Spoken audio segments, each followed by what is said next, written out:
Welcome to Module 2, a brief overview of BART's requirements from the Federal Transit Administration, or FTA, and California Public Utilities Commission, or CPUC.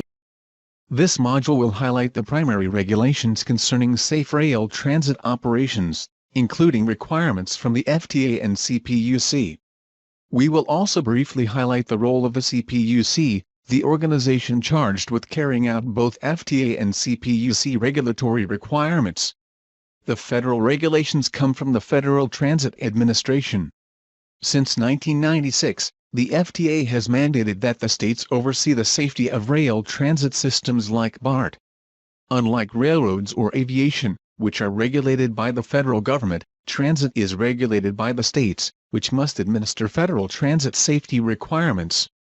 In California, the State Safety Oversight Agency, or SU, is the California Public Utilities Commission, or CPUC. BART is governed at the state level by the CPUC program standard. There are 4 main federal regulations pertaining to transit safety that we will cover. These requirements were significantly strengthened and expanded under MAP 21 legislation in 2012 and have since been rolled out in 4 rules since that time. Part 670 pertains to certain national performance standards to be tracked by all agencies. Part 672 establishes minimum training requirements for those transit personnel directly responsible for safety management. Part 673 establishes detailed requirements for a transit agency's safety management system and public transportation safety plan components, and Part 674 establishes detailed requirements of the state safety oversight agencies to actively oversee safety and assure compliance with all state and federal requirements. The following slides provide additional detail on each rule. 49 CFR Part 670 defines the establishment of the National Public Transportation Safety Plan. The Federal Transit Administration has adopted the principles and methods of safety management systems as the basis for enhancing the safety of public transportation in the United States. FTA will follow the principles and methods of SMS in its development of rules, regulations, policies, guidance, best practices and technical assistance. The National Public Transportation Safety Plan requires transit agencies to develop the following: Safety Performance Criteria, State of Good Repair, SGR, Safety Performance Standards, Safety Operations Standards, and a Safety Certification Training Program. 49 CFR Part 674 defines the establishment of state safety oversight. In accordance with 49 CFR Part 674, a state that has a rail fixed guideway public transportation system within the state has primary responsibility for overseeing the safety of that rail fixed guideway public transportation system.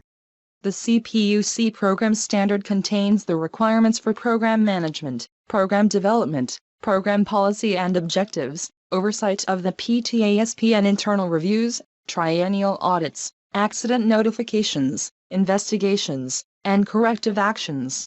49 CFR Part 673 defines the establishment of the Public Transportation Agency Safety Plans.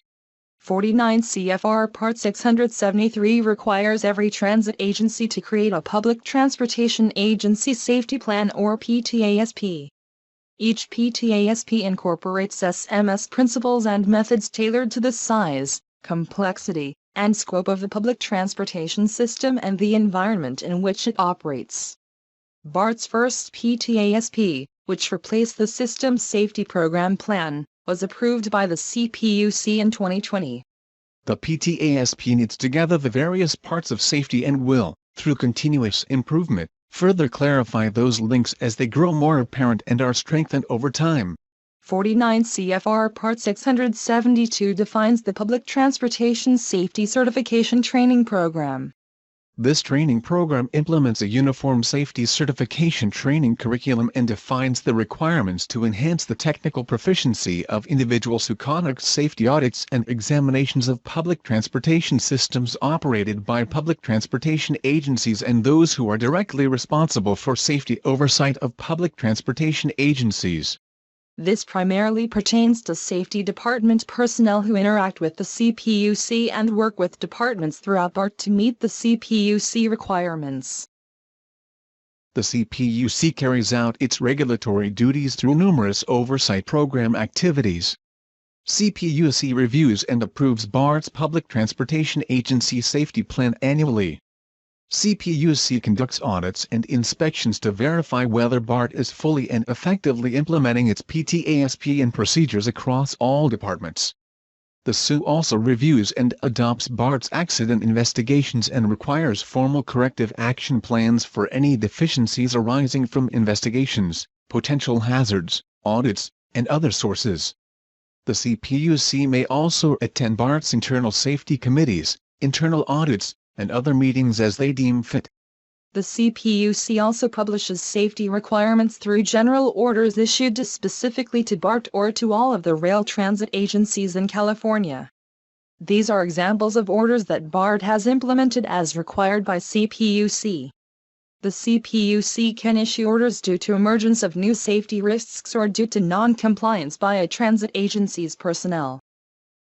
The FTA and CPUC regulations and oversight do not create the safety culture, but establish BART's high-level safety program requirements. Just because we have a safety regulator, does not mean we have a safety culture. It is incumbent upon every BART employee to constantly enhance BART's safety culture.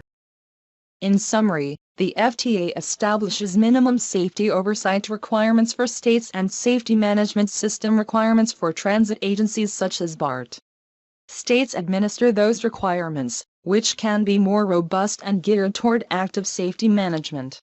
The CPUC has authority to issue even more specific requirements to the state's transit agencies on operating practices, vehicle and infrastructure design, training, and other activities in order to advance safety. It is up to BART to determine how to use these tools to develop a strong safety culture.